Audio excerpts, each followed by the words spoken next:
안고 없는 찐빵을 받았을 때라는 주제로 하나님의 말씀을 살펴보도록 하겠습니다. 오늘의 주제 그대로 혹시 성도님들은 안고 없는 찐빵을 받았을 때가 있으신가요? 무더운 여름에 무슨 찐빵이야 라고 하시는 분들도 계시겠지만 안고 없는 찐빵 우리는 인정할 수 없잖아요. 한 가지 예를 제가 들어볼게요. 두 친구가 있습니다. 한 친구가 친구야 사랑한다 라고 하면서 내가 맛있는 거 사왔어 해서 찐빵을 딱 가져오는 거예요. 김이 모락모락 나는 찐빵 반을 탁 가릅니다. 성도님들은 이쯤이면 상상이 가시겠지만 찐빵은 절대 정확히 반으로 갈라지지 않아요. 유달리 이날은 너무나 운이 없게도 한쪽에 팥이 다 들어가서 한쪽은 찐빵이 없는 상태가 되었습니다. 점점 이 찐빵을 사온 친구의 마음 가운데 거친 생각들이 들어오기 시작해요. 그리고 불안한 눈빛, 이 모습을 보는 불안한 눈빛이 느껴집니다. 이 친구는 어떻게 했을까요? 찐빵에 앙꼬를 싹 발라서 자 여기 있다 하면서 안 묻은 쪽을 주지 않았을까요? 보통 우리의 마음은 이런 마음이 될 때가 너무나 많습니다. 이 시원한 것을 좀 생각해 보면 쌍쌍바 있잖아요. 이렇게 반으로 갈라서 먹는 그 아이스크림. 그거 역시 반으로 절대 갈라지지 않습니다. 꼭 사람이 시험 들게 만들어요. 한쪽이 더 크게 갈라지잖아요. 보통 우리는 이럴 때 어떤 걸 주었던가요? 제가 이런 이야기를 하는 것은 이런 모든 이런 상황들을 누군가 지켜보고 있다면 하물며 그 안고 없는 찐빵을 받거나 혹은 작은 쪽에 쌍쌍발을 받는 친구는 아마 상대방의 행동을 통해서 그 마음이 무엇인지 정확히 알 거예요. 사랑한다 친구야 라고 하는 이 사랑이 느껴지는 것이 아니라 역시 자기만 먼저 챙기는구나 라는 게 더 먼저 느껴졌을 겁니다. 이렇듯 오늘의 성경은요, 행함을 통해서 그 사람의 마음이 보이는 것처럼 믿음 또한 행함으로 드러난다고 이야기하고 있습니다. 성도 여러분들은 믿음이 행동으로 보인다. 상대방의 믿음이 우리가 관찰할 수 있다. 이것을 믿으실 수 있겠습니까? 오늘의 야고보는 이런 생각을 하는 우리들에게 이렇게 이야기합니다. 14절부터 17절 함께 읽겠습니다. 내 형제들아 만일 사람이 믿음이 있노라 하고 행함이 없으면 무슨 유익이 있으리요? 그 믿음이 능히 자기를 구원하겠느냐? 만일 형제나 자매나 헐벗고 일용할 양식이 없는데 너희 중에 누구든지 그에게 이르되 평안히 가라, 덥게 하라, 배부르게 하라 하며 그 몸에 쓸 것을 주지 아니하면 무슨 유익이 있으리요? 이와 같이 행함이 없는 믿음은 그 자체가 죽은 것이다. 야고보는 분명히 믿음이 눈으로 보인다고 이야기하고 있습니다. 동전의 양면처럼 이 믿음과 행함은 절대 분리되지 않는다고 이야기하고 있는 거예요. 우리 성도님들도 분명히 부인할 수 없을 겁니다. 왜냐하면 우리가 때때로 우리의 행동을 통해서 믿음 없음이 드러나고 또 부끄러운 상황에 놓일 때가 있기 때문입니다. 제가 너무나 자주 듣는 이야기가 있는데 그 중에 하나가 이 성경을 보면서 이것은 그저 이상적인 이야기잖아요. 성경 속에만 있는 이야기잖아요. 이런 이야기를 너무나 많이 듣게 됩니다. 이런 이야기는 성도뿐만 아니라 저희 동기 강도사도 한 번씩 할 때가 있어요. 저 또한 그렇게 느껴질 때도 있습니다. 우리는 때로 주님을 주님이라고 고백하고 또 눈물로 막 고백하면서 기도도 하고 예배도 참여하고 정말로 찬양하며 하나님을 예배하는 그 모습에 감격이 넘칠 때가 너무나 많지만 때로는 우리의 행동이 이 입술의 고백을 따라가지 못하는 이 무한한 간격 때문에 힘들어하거나 혹은 부끄러운 상황에 놓일 때가 너무나 많습니다. 마치 안고 없는 찐빵을 상대에게 내미는 것처럼 말이죠. 지식과 행동, 또 이 마음과 행동, 믿음과 행동이 왜 이렇게 간격이 벌어질까요? 오늘의 야고보는요, 이 상황을요, 그저 그럴 수 있어. 믿음과 행동이 좀 떨어질 수 있지. 믿는다고 고백해도 그만한 행동이 아예 안 따라올 수도 있지. 라고 하지 않습니다. 더욱더 심각하게 받아들이고 이렇게 표현합니다. 그 다음 절인 18절부터 19절 함께 읽어보겠습니다. 어떤 사람은 말하기를 너는 믿음이 있고 나는 행함이 있으니 행함이 없는데 내 믿음을 내게 보이라. 내 믿음을 내게 보이라. 나는 행함으로 내 믿음을 내게 보이리라 하리라. 내가 하나님은 한 분인 줄을 믿느냐? 잘하는 도다. 귀신들도 믿고 떠느니라. 귀신들도 믿고 떠느니라. 야고보는요, 귀신도 하나님을 믿는다고 표현합니다. 하나님이 누구신지 정확히 아는 그 지식이 있고 하나님이 살아계신다고 믿는 것도 귀신이 할 수 있는 일이라고 합니다. 그리고 믿고 떨 만큼, 두려워할 만큼 그 마음이 존재한다고 표현하죠. 그런데 귀신과 하나님을 따르는 백성의 차이는요, 정말로 그 말씀에 순종하냐 아니냐, 그 차이입니다. 그리고 그 차이를 가장 크게 보여주셨던 게 바로 예수님이죠. 그리고 예수님도 동일한 결로 이런 이야기를 하십니다. 마태복음 7장 21절입니다. 마태복음 7장 21절입니다. 나더러 주여 주여 하는 자마다 다 천국에 들어갈 것이 아니요 다만 하늘에 계신 내 아버지의 뜻대로 행하는 자라야 들어가리라. 정말로 믿는다고 고백하는 것이 중요한 것이 아니라 이 믿는 만큼 행동하는 것이 얼마나 중요한지를 계속해서 이야기하고 있습니다. 야고보뿐만 아니라 예수님조차도 이야기하고 있죠. 우리가 믿는다고 고백하면서 행동이 따라오지 않는다는 것을 심각하게 받아들이지 않을 때 우리는 진짜 심각한 측면에 빠져들게 됩니다. 우리는 너무나 심각하게 받아들여야 되는 거예요. 우리의 믿음과 행동이 이렇게 간격이 떨어지고 또 떨어지고 따르지 않는 것은 무엇 때문일까요? 또 우리는 이것을 어떻게 해결할 수 있을까요? 어떻게 하면 우리가 믿는다고 고백하는 만큼 그것이 행동으로 나타날 수 있겠습니까? 오늘의 말씀을 통해서 좀 알아보고자 하는데요. 오늘의 야고보는 두 가지의 단서를 이 본문 안에 두고 있습니다. 그것이 하나는 아브라함의 이야기고 하나는 라합의 이야기입니다. 그 다음 20절에서 21절 한번 읽어보겠습니다. 아 허탄한 사람아 행함이 없는 믿음이 헛것인 줄을 알고자 하느냐. 우리 조상 아브라함이 그 아들 이삭을 제단에 바칠 때에 행함으로 의롭다 하심을 받은 것이 아니냐. 또 25절입니다. 또 이와 같이 기생 라합이 사자들을 접대하여 다른 길로 나가게 할 때에 행함으로 의롭다 하심을 받은 것이 아니냐. 분명히 아브라함도 라합도 믿는 만큼 행함이 드러났다고 하고 이 둘에는 이 간격이 붙어있음을 이야기하고 있습니다. 우리가 이거의 단서를 가져서 아브라함이 어떤 삶을 살았는지 또 라합이 어떤 고백을 하고 어떤 행동을 했는지를 우리가 바라본다고 하면 우리의 믿음과 행동이 벌어진 것을 다시 메워갈 줄로 믿습니다. 그런 소망을 품고 우리 함께 본문을 좀 알아보겠습니다. 우리 믿음과 행동에 떨어진 간격을 줄이는 방법. 그 첫 번째는요, 먼저 영적 패배주의에서 벗어나야 한다는 것입니다. 야고보는 믿음의 행함으로 나타났던 첫 번째 케이스로 지금 아브라함을 들고 있어요. 성도 여러분들은 혹시 아브라함의 인생을 어떻게 평가하고 계십니까? 너무나 놀라운 고백을 했던 이 아브라함. 저는 진짜 아브라함의 이야기를 꺼내볼 때마다 놀라운, 너무나 대단하고 너무나 대단한 그 마음을 바라보게 됩니다.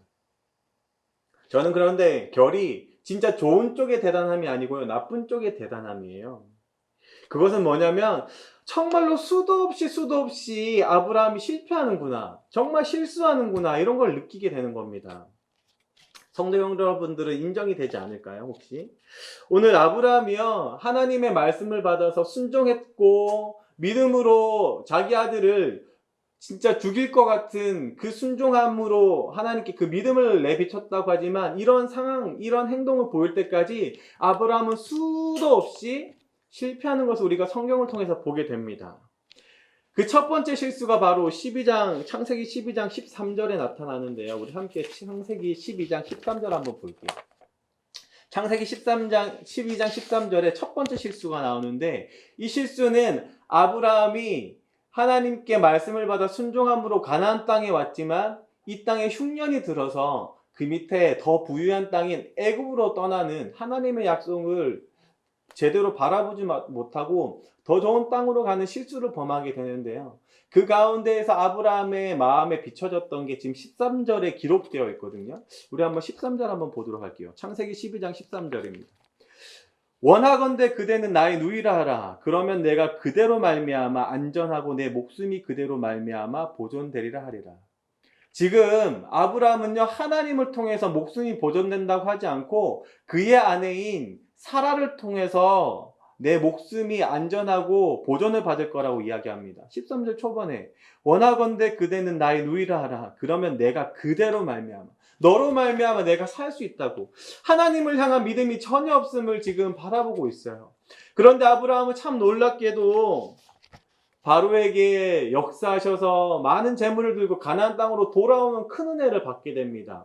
믿음으로 다시 돌아오는 같이 느껴져요. 하지만 그 이후의 이야기를 보면 조카 롯이 이 네 개국의 큰 나라의 네 개국의 병사들로 인해서 잡혀가는 것을 쫓아가서 찾아오려고 하거든요. 이때 아브라함이 선택했던 것은 하나님을 의지하는 것이 아니라 자기의 방법이었었어요. 318명의 자기가 키워온 이 병사들을 거닐고 수만 명이나 되는 이 네 개국의 병사들, 그 무리에 잡혀있는 조카 롯을 구출하러 갑니다. 그리고 그 가운데 하나님의 역사하심을 놀랍게 바라보고 돌아오는 길에 사람으로 현현하신 예수님을 만나고 그 가운데 감사함으로 11조를 드리게 되죠. 그뿐만 아니라 하나님의 언약을 받고 그 자기의 자손으로 진짜 창대한 자손을 얻겠다고 하나님의 언약을 받았음에도 이 아브라함은 그것을 그대로 믿고 행동한 것이 아니라 자기의 여종인 하갈을 통해서 이스마엘을 낳는 실수를 또 범하게 돼요. 또 그뿐만 아닙니다. 하나님의 언약을 믿고 할례를 행하라는 그 말씀에 순종하는 듯이 보였지만 그 이후에는 하나님의 언약을 속으로 비웃는 진짜 말도 안 되는 진짜 실수를 또 범하게 되죠. 또 더 나아가면 소돔이 눈으로 정말로 멸망하는 것, 하나님의 역사하심이 어떠한지 눈으로 바라보면서도 불구하고 그랄 땅에 다시 내려가서 그 땅에 있는 아비멜렉에게 자기의 몸을 맡기는 것을 보게 됩니다.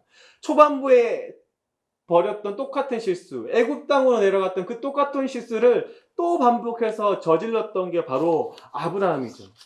이렇듯 창세기 12장에서부터 이삭을 바치는 22장까지의 내용들을 계속해서 바라보면요, 아브라함은 믿음의 결단들을 계속 해왔던 것이 아닙니다. 우리와 동일하게, 아니요 우리보다 더 못하게 아브라함은 하나님의 역사심을 눈으로 계속해서 맛보고 바라보고 체험하면서도 불구하고 하나님을 바라보고 믿음으로 결단하는 것이 아니라 계속해서 실수하고 실패하는 모습들을 바라보게 됩니다. 그런데 성도 여러분, 이 아브라함의 모습이 우리의 모습 같지 않나요? 우리는 이 반복된 모습과 반복된 실수 가운데 놓여 있습니다. 아니 더 나아가서 이 반복된 실수와 실패 때문에 이 믿음의 행함으로 나타나지 않는 이 모습 때문에 진짜 영적인 패배주의에 빠져 있을지도 모르겠습니다. 실패하는 상황이 계속 반복되면서 이제는 예수님을 믿는다고 말하는 것도 조심스러워지고 또 교회 나가서 예배 드린다는 말조차도 조심스러워서 그냥 혼자서 예배 드리기 시작하고 주변 사람들에게 나 예수님 믿어 라고 말하는 것조차도 너무나 두려워해서 모든 것을 다 포기하고 내 믿음을 꽁꽁 숨긴 채 그저 혼자만 하나님을 믿는다고 말하고 있는 그 영적인 패배주의에 사로잡혀 있지 않냐는 겁니다. 그런데 놀랍게도 아브라함은 우리와는 다르게 이런 영적인 패배주의에 빠져있지 않은 것을 볼 수가 있어요. 그런데 저는 아브라함이 아니잖아요. 성도님들과 마찬가지로 저도 영적인 패배주의에 빠져있을 때가 있고 불과 며칠 전까지만 해도 이 영적인 패배주의에 빠져있었습니다. 저는 3년째 공포의 밤을 보내고 있어요. 우리 이준이가 아토피로 너무나 힘들어하고 있거든요. 이 힘들어하는 이준이를 보는 것 때문에 힘든 게 아니라 이 이준이를 대하는 제 모습을 보면서 너무나 공포스럽습니다.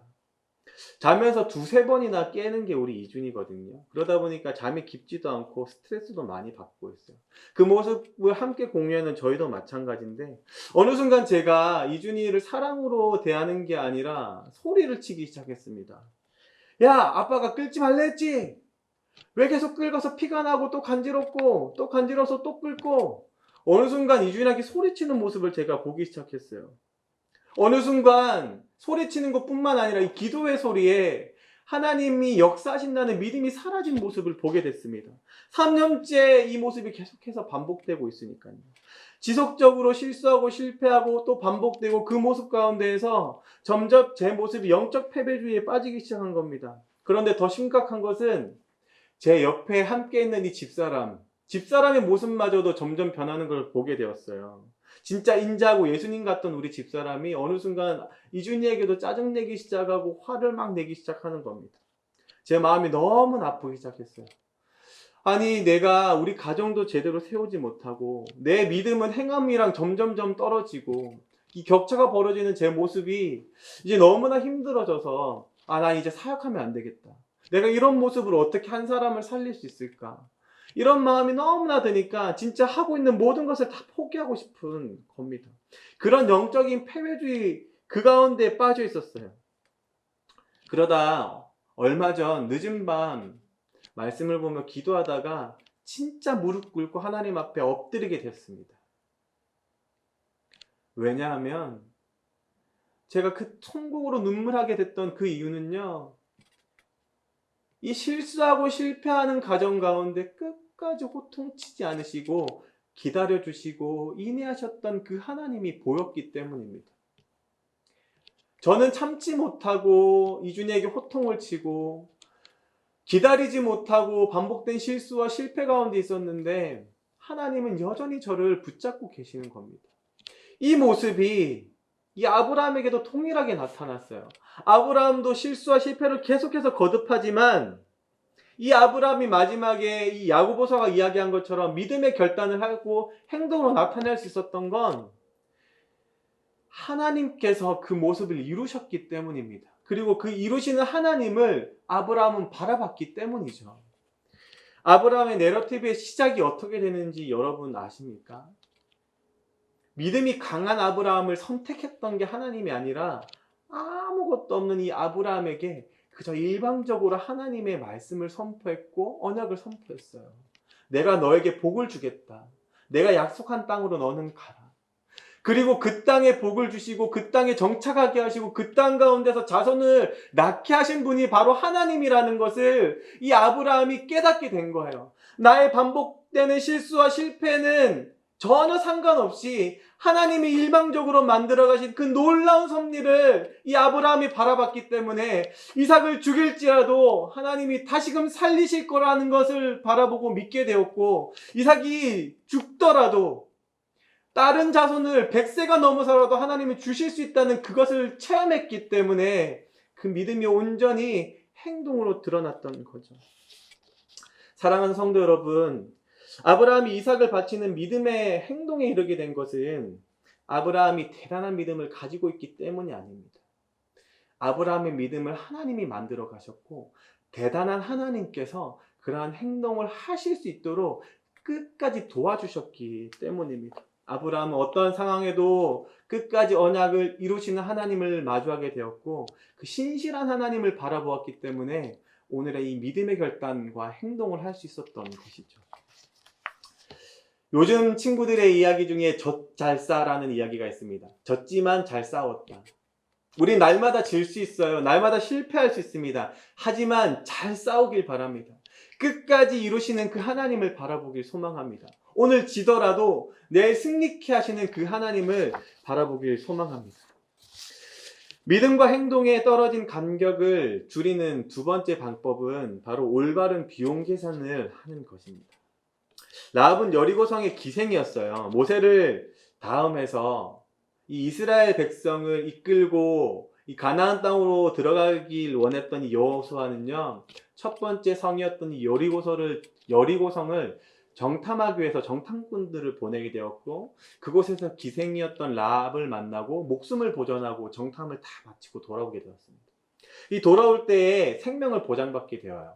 라합은요, 내가 너희들을 살려줄 테니까 너희가 이 여리고성을 점령할 때 우리 가족도 좀 살려줬으면 좋겠어. 이런 부탁을 하게 되고 또 그 약속을 받게 됩니다. 라합이 이런 결단을 할 수 있었던 것은 지속적으로 그 귀에 하나님의 역사심을 듣고 있었기 때문이죠. 여호수아 2장 8절에서부터 10절입니다. 여호수아 2장 8절에서부터 10절이요. 또 그들이 눕기 전에 라합이 지붕에 올라가서 그들에게 이르러 말하되 여호와께서 이 땅을 너희에게 주신 줄을 내가 아노라. 우리가 너희를 심히 두려워하고 이 땅 주민들이 다 너희 앞에서 간담이 녹나니 이는 너희가 애굽에서 나올 때 여호와께서 너희 앞에서 홍해물을 마르게 하신 일과 너희가 요단 저쪽에 있는 아모리 사람 두 왕 시온과 옥에게 행한 일 곧 그들을 전면시킨 일을 우리가 들었습니다. 라합은요, 하나님의 그 역사심을 계속해서 귀로 듣던 사람이었습니다. 우리와 마찬가지로. 그런데도 이 라합은요, 철저하게 하나님을 의지하는 결단을 하게 되었어요. 이 결단이 쉬워 보이시는가요? 하나님의 말씀을 귀로만 듣던 라합이 그냥 단순히 이 정탐꾼들을 살려서 돌려보내는 것이 쉽게 느껴지신가요?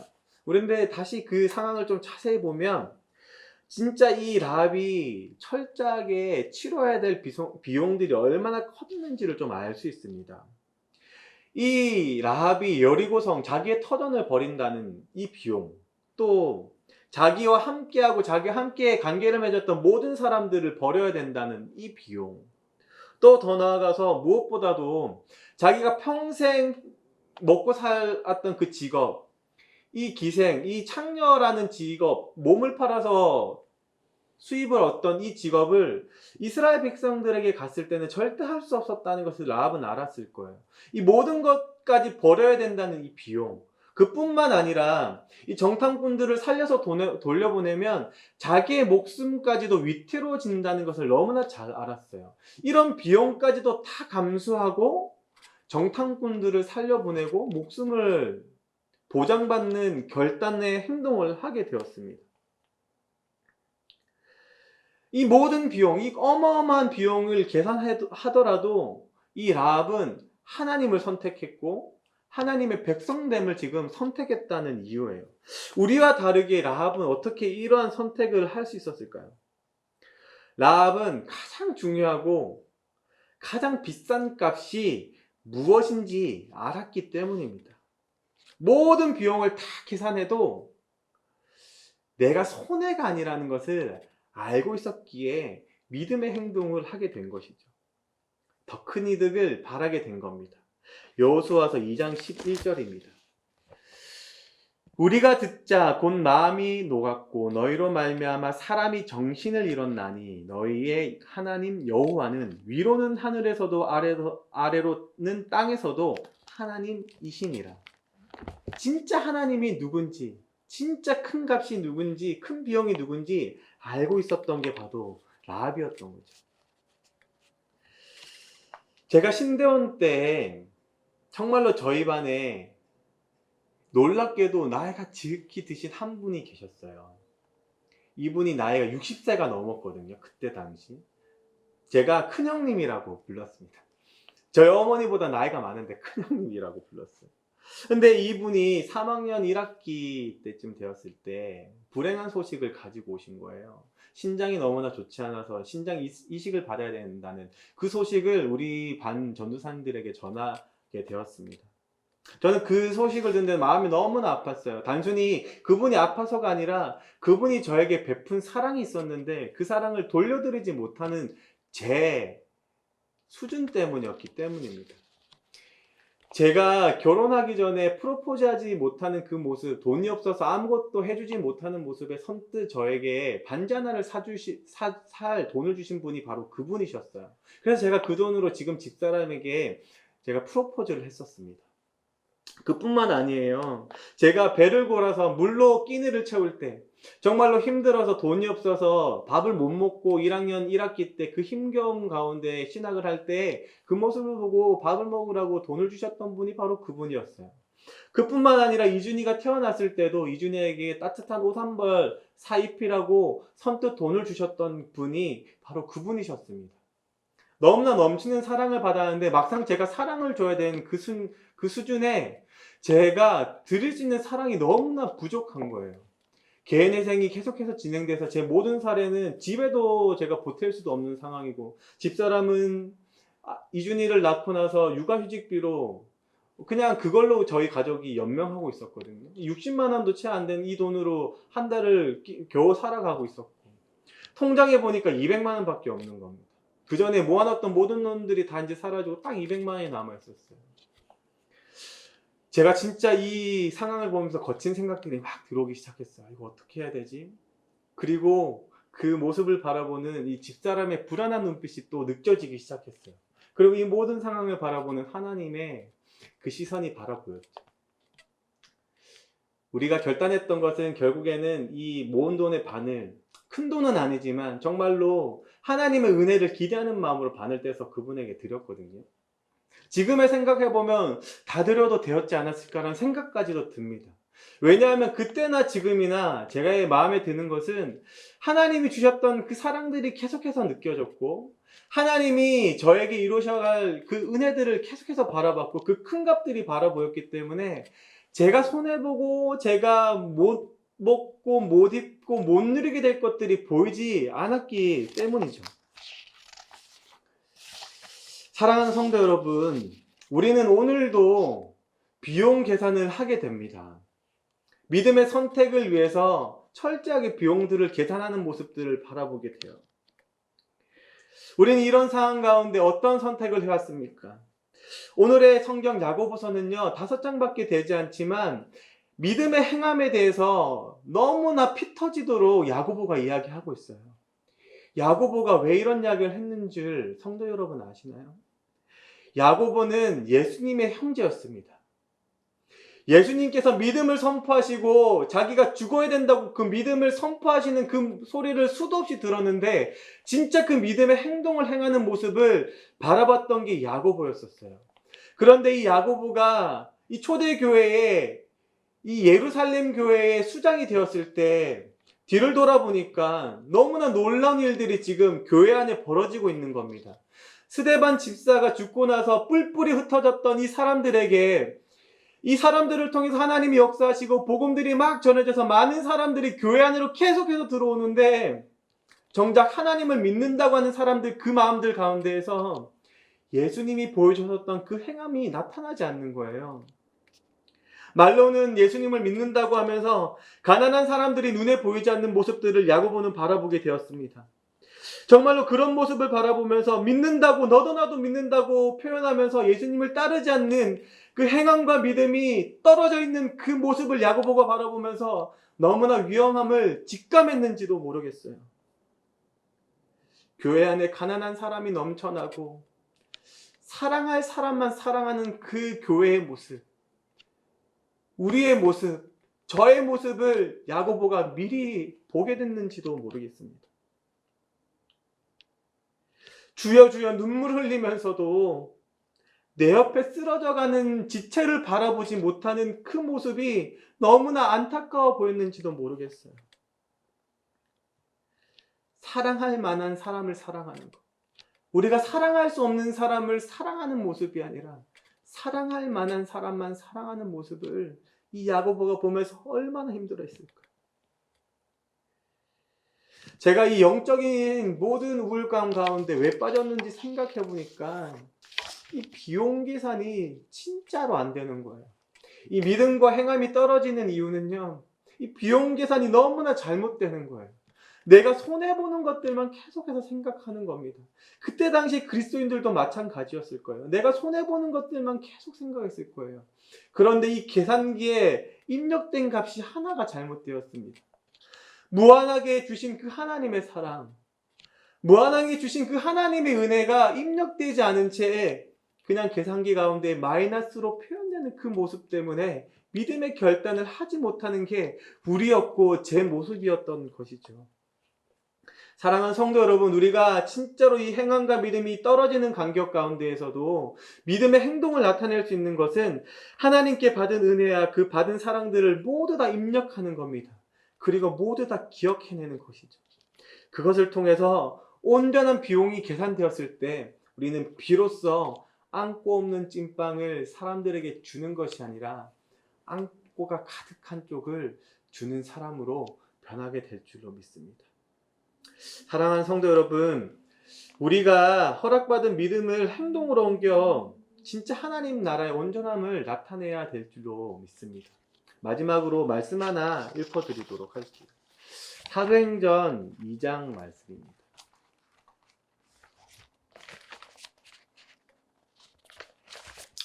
사도행전 2장 44절에서부터 47절 말씀인데요. 하나님의 나라가 이 성도를 통해서 어떻게 나타나는지 표현되어 있습니다. 2장 44절 말씀입니다. 믿는 사람이 다 함께 있어 모든 물건을 서로 통용하고 또 재산과 소유를 팔아 각 사람의 필요를 따라 나누어 주며 날마다 마음을 같이하여 성전에 모이기를 힘쓰고 집에서 떡을 떼며 기쁨과 순전한 마음으로 음식을 먹고 하나님을 찬미하며 또 온 백성에게 칭송을 받으니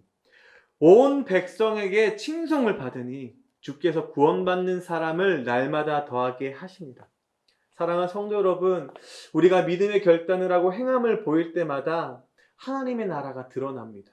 그리고 많은 사람이 우리의 나누고 섬기는 모습들, 내 소유를 팔아 가난한 사람을 도우고 진짜 믿음의 결단을 통해 행함을 드러냄으로써 많은 사람들이 진짜 그 칭송함을 보이게 된다고 오늘 성경도 이야기합니다. 우리 이 모습을 회복해야 될 줄로 믿습니다.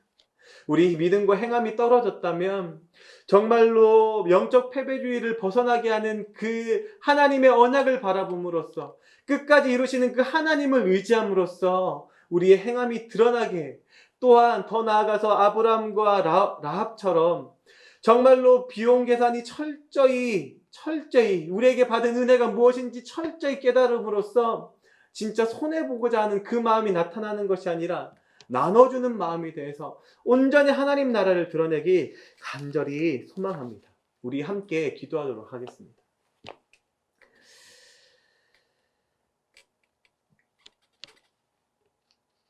우리가 하나님 나라를 드러내는 것이 우리가 드러내야 된다는 것을 너무나 잘 알고 있어요. 그런데 날마다 우리의 연약함들 때문에 그 마음들이 주저되어지고 믿음의 선택을 하는 것이 아니라 그 행함이 나타나는 것이 아니라 날마다 실수하고 실패하는 모습을 바라보게 됩니다.